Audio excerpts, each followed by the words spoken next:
আজকে কিন্তু মহাশিব চতুর্দশী আর সঙ্গে রয়েছে শিবরাত্রি। সবাইকে শিবরাত্রির অনেক শুভেচ্ছা আর অনেক ভালোবাসা। কারা কারা শিবরাত্রি করেছো অবশ্যই কিন্তু কমেন্ট করে জানাতে ভুলবে না। আজকে তো সারা দিন ধরে বাবা ভোলানাথের মাথায় ভীষণ পরিমাণে জল দুধ ঢালাই হচ্ছে। তো আমি যাব হচ্ছে একদম রাত্রিবেলা, কারণ আমি যেহেতু করেছি শিবরাত্রি। আর যারা শিব চতুর্দশী করে তারা তো সকাল থেকে অলরেডি জল ঢালা শুরু করে দিয়েছে, কিন্তু আমি যাইনি, আমি রাত করেই যাব। তো যাই হোক, আজকের ভিডিওটা কিন্তু বিকেল থেকেই শুরু করলাম। এখন বিকেল ওই 4টে মতো বাজে। আর আজকের ব্লগটা কিন্তু এই বিকেল থেকেই শুরু করলাম। কেমন আছো তোমরা সবাই? আশা করছি যে যেখান থেকে আমার ভিডিওটা দেখছো তোমরা সকলে অনেক ভালো আছো, সুস্থ আছো। আর আমিও তোমাদের ভালোবাসায় অনেক অনেক ভালো আছি। সকালে অনেকগুলো জিনিসপত্র সাবান দিয়ে কেচেছিলাম, ওগুলো সব ঘরে তুলে নিয়ে আসলাম। তারপরে ঘরটা ঝাঁটিয়ে দিয়ে এখন বসলাম। আর এখন এই 5টা মতো বাজে, মানে সন্ধে দেওয়ার পর আমি বাড়ি থেকে বেরাবো। আমাদের দোকানের কাছেই কিন্তু শিব মন্দির। তোমাদের দাদাভাই কিন্তু এবছর আমার সঙ্গে সঙ্গে বার করেছে। আমি জানি না ওর হঠাৎ করে কি হলো, ও নিজে থেকেই বলছে আমি তোমার সঙ্গে এবছর শিবরাত্রি করব, যেটা শুনে কিন্তু আমি ভীষণ পরিমাণ খুশি হয়েছি।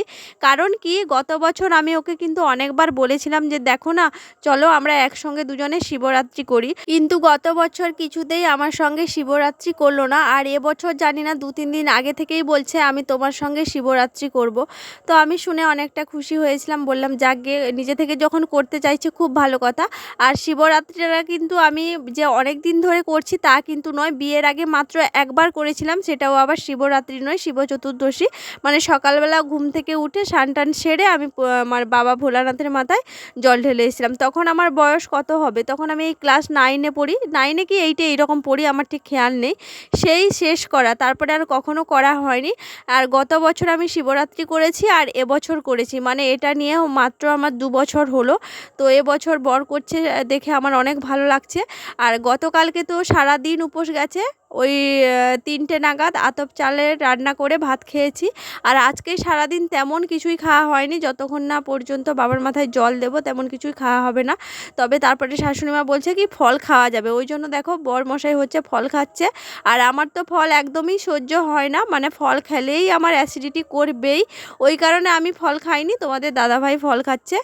আর এখন পুরো একদম কোমর বেঁধে তোমাদের দাদাভাইয়ের সঙ্গে ঝগড়া করছি, আমার মুখ দেখেই তোমরা বুঝতে পেরে গেছো। মানে ওকে একটা আমি কিছু বোঝাতে চেয়েছিলাম, আর ওইটা ও বুঝতে যত পারছে না তত বারবার আমি মুখ নেড়ে নেড়ে কথা বলছি। আর সবাই যারা দেখবে সবাই ভাববে দিদিভাই কত না ঝগড়া করে দাদার সঙ্গে, আর কতই ঝগড়া করছে আমি জানি না। আর আমি বুঝতেও পারছি না কি বিষয় নিয়ে আমাদের মধ্যে হঠাৎ করে এত তর্ক বেঁধে গেল, যার কারণে আমি এইভাবে পাগলের মতো ঝগড়া করে চলেছি। আর আজকের দিনও তো আমি একদমই চাইছিলাম না আমার শিবকে কষ্ট দিতে, তবে জানি না কি নিয়ে ওর সঙ্গে আমার তর্কটা বেঁধে গেল। এখন ভিডিও এডিট করতে বসে যত দেখছি না তত খারাপ লাগছে যে আমি কি এইভাবে ঝগড়া করছি, আর এত ঝগড়া করতে আমি পারি। তো যাই হোক, আমি তোমাদের সবাইকে বলবো তোমরা কিন্তু আমার মতো কেউ তোমাদের শিবের সঙ্গে এইভাবে তর্ক করো না। তো আমি জানি না আমার কি হয়েছিল সেদিনকে, আমি মানে কেন এত পাগলের মতো বকবক করছিলাম বুঝতে পারছি না। আর আমি তো বুঝতেই পারছি না কেন আমি ওর সঙ্গে তর্ক করছি।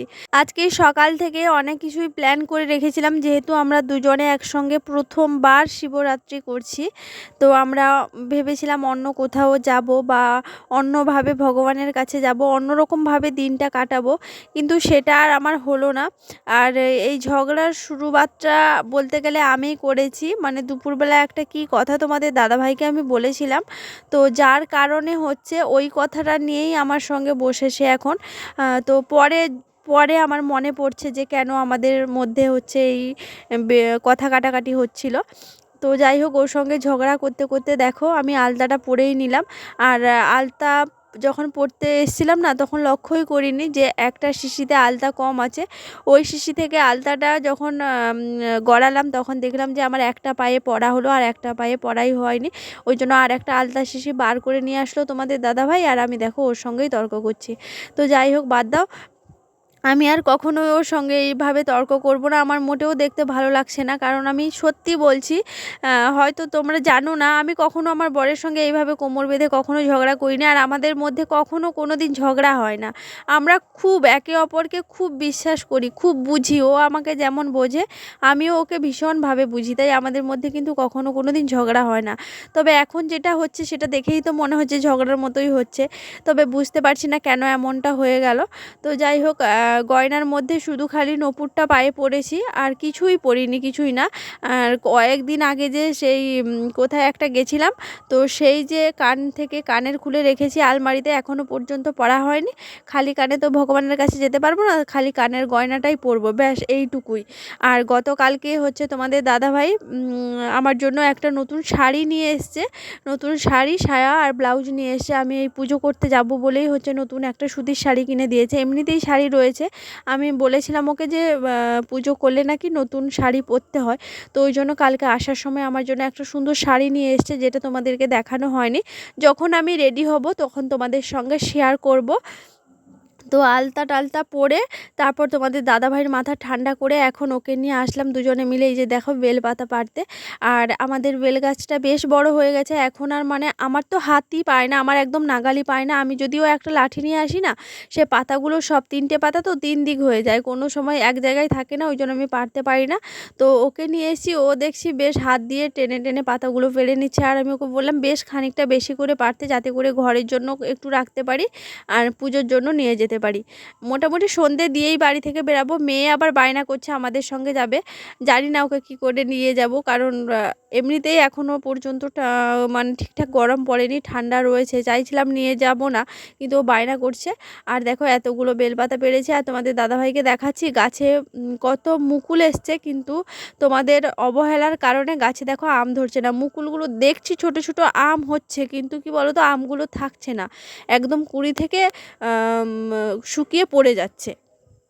তো যাই হোক, ওই যে বললাম তখন মেয়ে বায়না করছিল, তো বায়না করে ওই যে দেখো সে এখন বেরাবে, জামা টামা খুলে ফ্যান পরে বসে রয়েছে।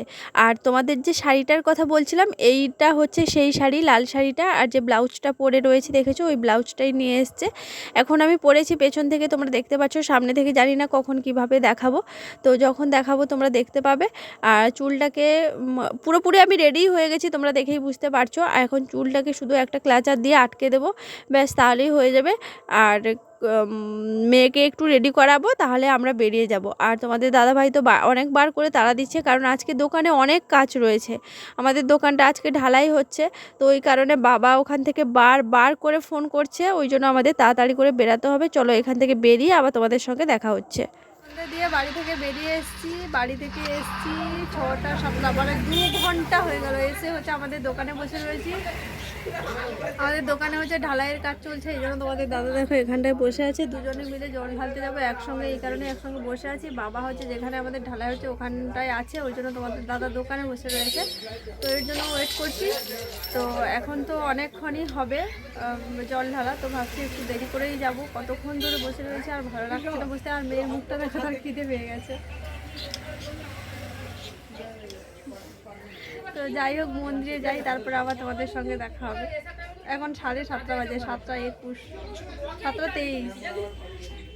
যাই হোক, মন্দিরে গিয়ে আবার তোমাদের সঙ্গে দেখা হবে। বাড়ি থেকে এসে দোকানে এই আধ ঘন্টা মতো বসেছিলাম, তারপর তোমাদের দাদাকে নিয়ে যখন মন্দিরে আসলাম, মানে শুধু লাইনটা দেখো আর মানুষের ভিড়টা দেখো। তো তোমাদের দাদা বলছে কি এখানে দাঁড়িয়ে থাকলে তো মানে সারাদিন দাঁড়িয়ে থাকতে হবে, চলো দোকানে গিয়ে বসি, আবার না হয় পরে আসবো। তো এই জন্য চলে যাচ্ছি। ফাঁকা, মানে 6টা থেকে বেরিয়ে এখন 9:30টার সময় যাচ্ছি হচ্ছে জল ঢালতে, পুরো রাস্তা একদম ফাঁকা, আর আমরা দুজনে হেঁটে চলেছি। ভিড় দেখে কিন্তু দোকানে চলে এসলাম, তারপরে এই যে 9:30 10টার সময় মন্দিরে যাচ্ছি। এখন আর কোনো ভিড় ভাট্টা কোনো কিছুই নেই, একদম মানে ফাঁকাতে গিয়ে জল ঢালবো বাবা ভোলানাথের মাথায়। তো যাই হোক, চলো ভিডিওটা আর বড় করব না, এখানেই শেষ করব। তোমরা সবাই ভালো থাকো, সুস্থ থাকো, সবাইকে হর হর মহাদেব। আর দেখা হচ্ছে খুব শীঘ্রই পরের ভিডিওতে। সবাইকে আজকের মতো টাটা।